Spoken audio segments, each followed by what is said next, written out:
Sócrates y Platón. Precursores de la idea cristiana y del espiritismo.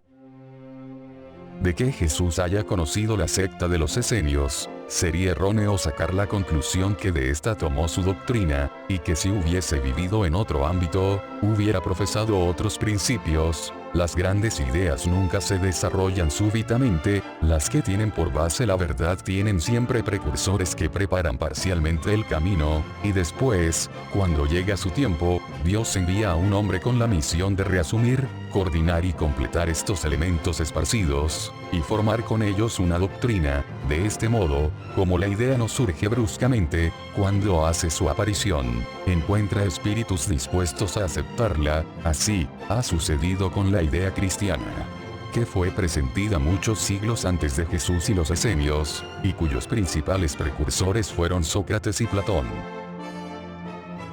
Sócrates, lo mismo que Cristo, no escribió, o al menos no ha dejado ningún escrito. Lo mismo que él, murió con la muerte de los criminales, víctima del fanatismo, por haber atacado las creencias recibidas y por haber colocado la virtud real por encima de la hipocresía y del simulacro de las formas externas. En una palabra, por haber combatido los prejuicios religiosos. Así, como Jesús, fue acusado por los fariseos de corromper al pueblo con sus enseñanzas, también Sócrates fue acusado por los fariseos de su tiempo, porque estos han existido en todas las épocas, de corromper a la juventud, proclamando el dogma de la unidad de Dios, de la inmortalidad del alma y de la vida futura. Del mismo modo que conocemos la doctrina de Jesús por los escritos de sus discípulos, solo conocemos la de Sócrates por los escritos de su discípulo Platón. Creemos de utilidad resumir aquí sus conceptos más importantes, para mostrar la concordancia de esta doctrina con los principios del cristianismo. A los que consideren este paralelo como una profanación y pretendan que no puede haber paridad entre la doctrina de un pagano y la de Cristo, responderemos que la doctrina de Sócrates no era pagana, puesto que tenía por objeto combatir el paganismo. Que la doctrina de Jesús, más completa y más depurada que la de Sócrates, no pierde nada en la comparación, que la trascendencia de la misión divina de Cristo no puede ser disminuida por ello, y que por otra parte, estos son hechos históricos que no pueden negarse. La humanidad ha llegado a la época en que la luz sale por sí misma de debajo del selemín, y el hombre está maduro para mirarla de frente, tanto peor para los que no se atreven a abrir los ojos. Ha llegado el tiempo de mirar las cosas en forma amplia y elevada, y no desde el punto de vista mezquino y limitado de los intereses de sectas y de castas. Estas citas probarán que así, como Sócrates y Platón presintieron la idea cristiana, también se encuentran en su doctrina los principios fundamentales del espiritismo. Resumen de la doctrina de Sócrates y Platón. El hombre es un alma encarnada. Antes de su encarnación el alma existía unida a los tipos primordiales, a las ideas de lo verdadero, del bien y de lo bello, de las que se separa encarnándose, y recordando su pasado, es más o menos atormentada por el deseo de volver a él. No se puede enunciar más claramente la distinción y la independencia del principio inteligente y del principio material.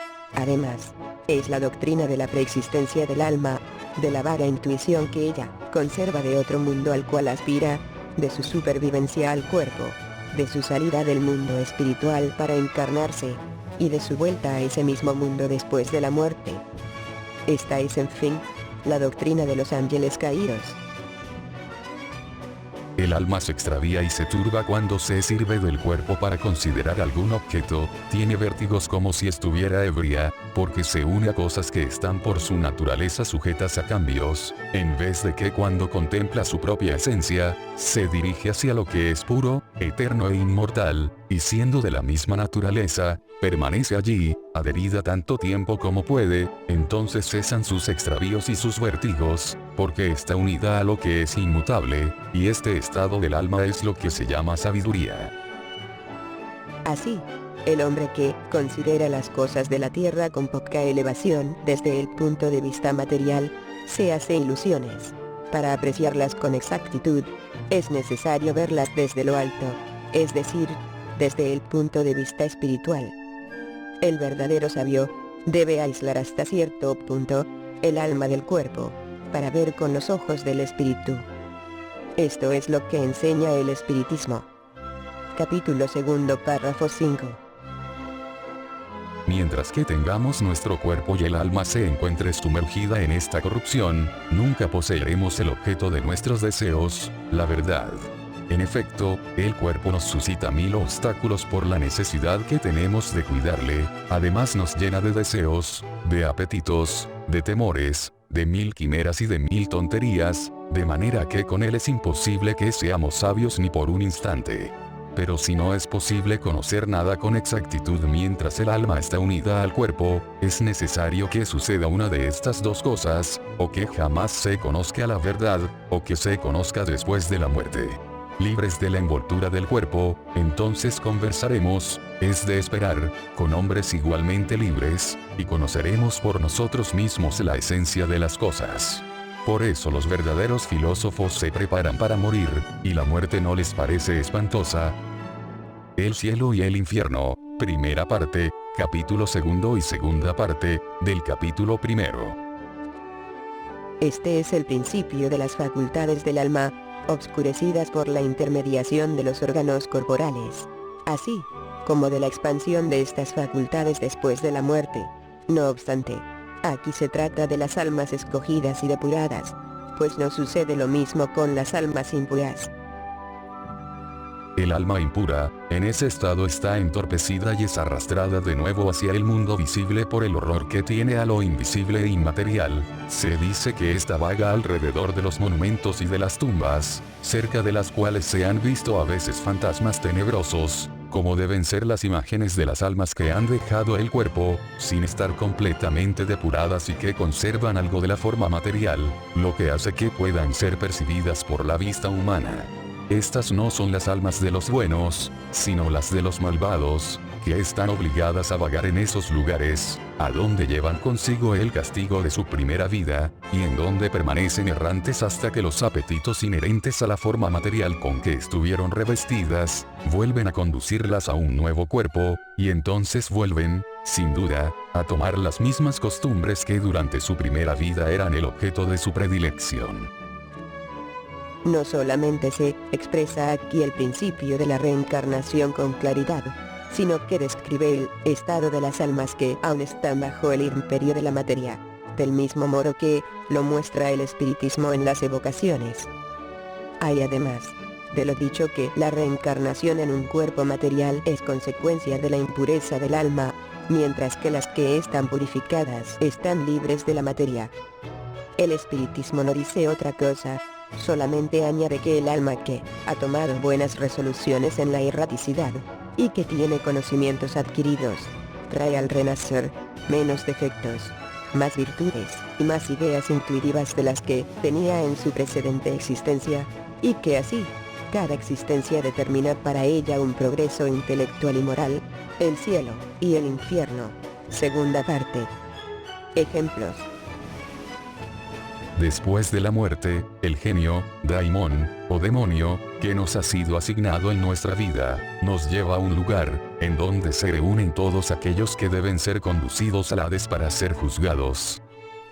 Las almas, después de haber permanecido en el Hades el tiempo necesario, vuelven a ser conducidas a esta vida en numerosos y largos periodos.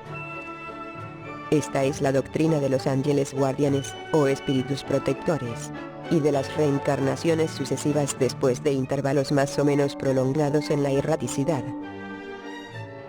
Los demonios llenan el espacio que separa el cielo de la tierra, son el lazo que une el gran todo consigo mismo. La divinidad no entra nunca en comunicación directa con el hombre, es por la intermediación de los demonios como los dioses se comunican y hablan con él, sea en estado de vigilia o durante el sueño. La palabra daimon, de la que se ha formado el término demonio, no se tomaba en mal sentido en la antigüedad, como sucede en los tiempos modernos. No se aplicaba exclusivamente a los seres maléficos, sino a todos los espíritus en general, entre los cuales se distinguían los espíritus superiores, denominados dioses, y los espíritus menos elevados o demonios, propiamente dichos, que se comunicaban directamente con los hombres.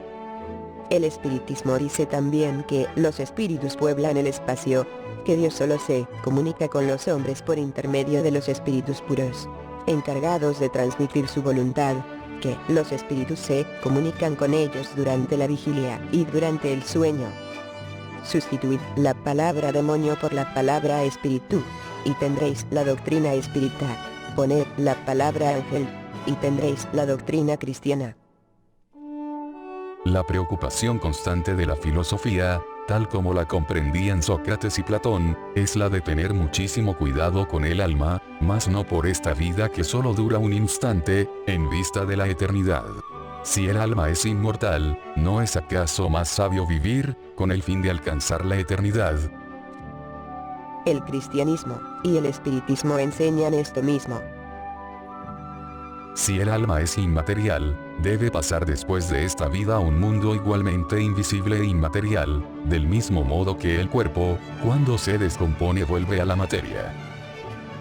Solo importa distinguir bien el alma pura, verdaderamente inmaterial, que se alimenta como Dios de la ciencia y de los pensamientos, del alma más o menos manchada de impurezas materiales, que le impiden elevarse hacia lo divino, y la retienen en los lugares de su morada terrestre. Sócrates y Platón, como se ve, comprendían perfectamente los diferentes grados de desmaterialización del alma, e insisten en la diferencia de situación que resulta de su mayor o menor pureza. Lo que ellos decían por intuición, el espiritismo lo prueba con numerosos ejemplos que pone a nuestra vista. El cielo y el infierno, segunda parte.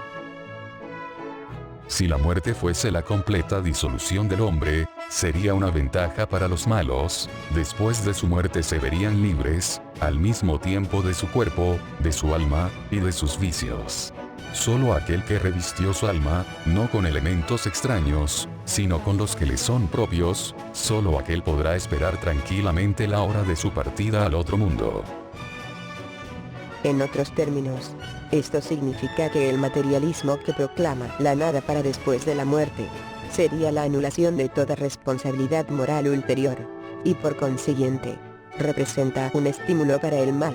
Significa también que con la nada el malo tiene todo para ganar, y que solo el hombre que se ha despojado de sus vicios y se ha enriquecido de virtudes, puede solo esperar tranquilamente el despertar en la otra vida. El espiritismo nos enseña con los ejemplos que pone todos los días ante nosotros, cuán penoso es para el malvado el tránsito de una vida a la otra, así como la entrada en la vida futura.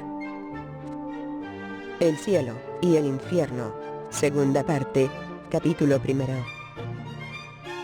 El cuerpo conserva los vestigios bien marcados de los cuidados que se le han dispensado, y de los accidentes que ha experimentado. Lo mismo sucede con el alma, cuando se despoja del cuerpo, lleva las señales evidentes de su carácter, de sus afecciones y las impresiones que cada uno de los actos de su vida le han dejado.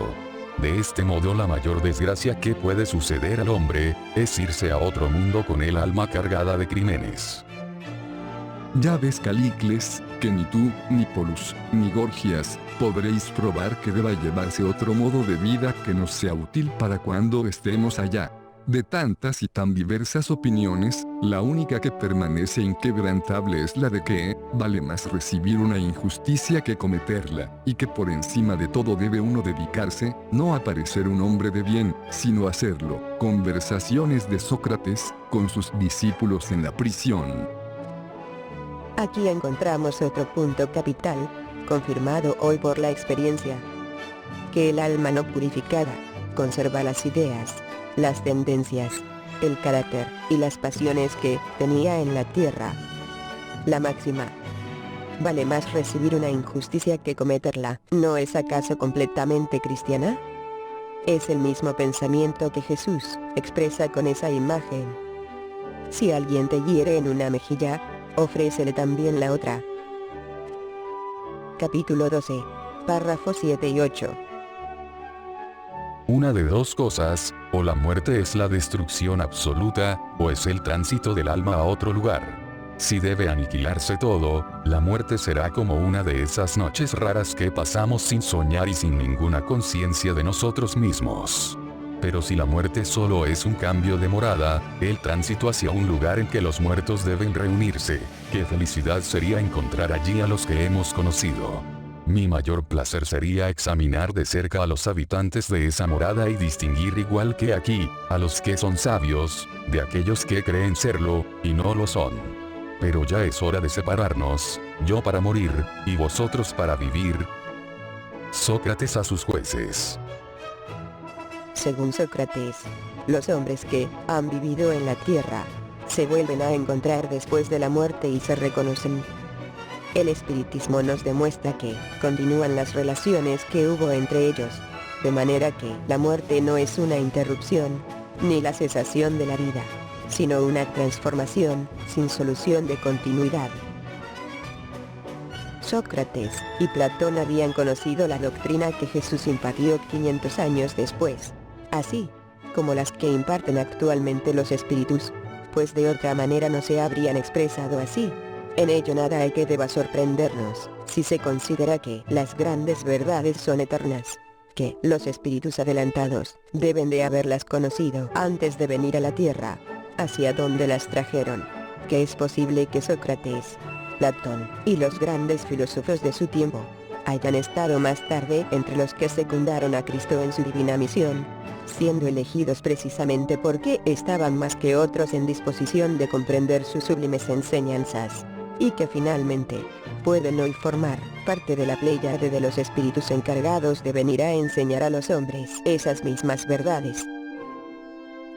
Nunca se debe devolver injusticia por injusticia, ni hacer mal a nadie, sea cual fuere el daño que nos hayan hecho.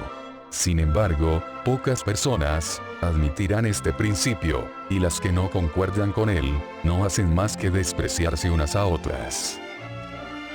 ¿Acaso no es este el principio de la caridad que nos enseña a no devolver mal por mal, y perdonar a nuestros enemigos?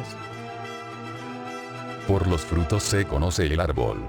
Es preciso calificar cada acción según lo que produce, llamarla mala, cuando de ella proviene el mal, y buena, cuando de ella nace el bien. Esta máxima, por el fruto se conoce el árbol, se halla repetida textualmente en muchos pasajes del Evangelio. La riqueza es un gran peligro. Todo aquel que ama la riqueza, no se ama a sí mismo ni a lo que está en él, sino que ama algo que le es aún más extraño que aquello que le pertenece. Capítulo 26. Las más hermosas plegarias y los más bellos sacrificios, agradan menos a la divinidad que un alma virtuosa que se esfuerza en parecerse a ella.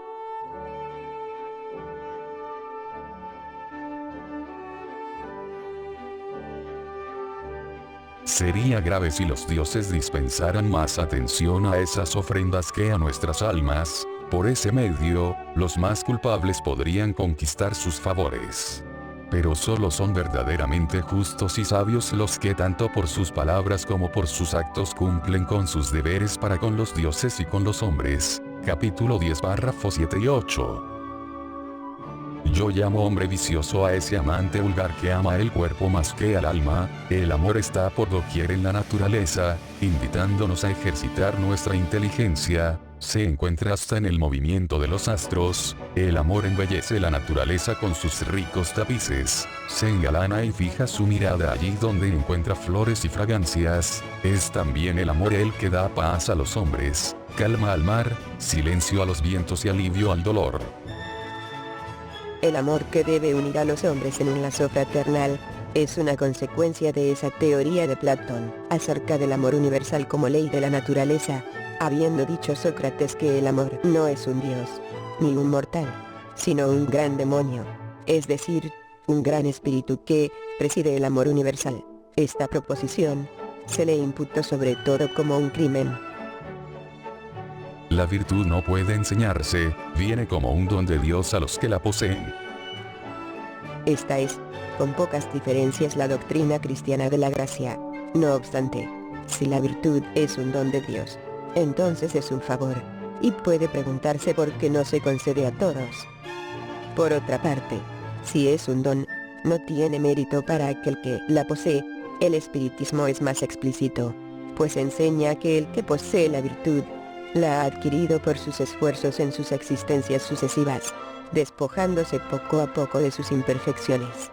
La gracia es la fuerza que Dios concede a todo hombre de buena voluntad para despojarse del mal y hacer el bien. Hay una disposición natural en cada uno de nosotros. Percibimos menos nuestros defectos que los ajenos. El Evangelio dice: «Veis la paja en el ojo de vuestro vecino, y no veis la viga en el vuestro». Capítulo 10, párrafo 9 y 10.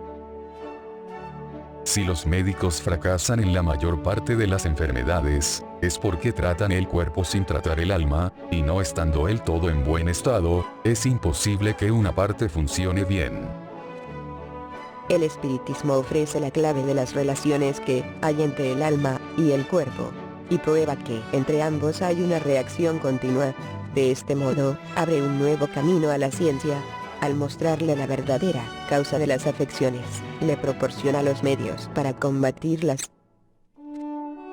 Cuando la ciencia tome en cuenta la acción del elemento espiritual en la armonía del conjunto, fracasará con menos frecuencia. Todos los hombres a partir de la infancia, hacen mucho más mal que bien. Estas palabras de Sócrates tocan la grave cuestión del predominio del mal en la tierra. Cuestión insoluble, sin el conocimiento de la pluralidad de mundos, y del destino de la Tierra, en la que solo habita una fracción muy pequeña de la humanidad.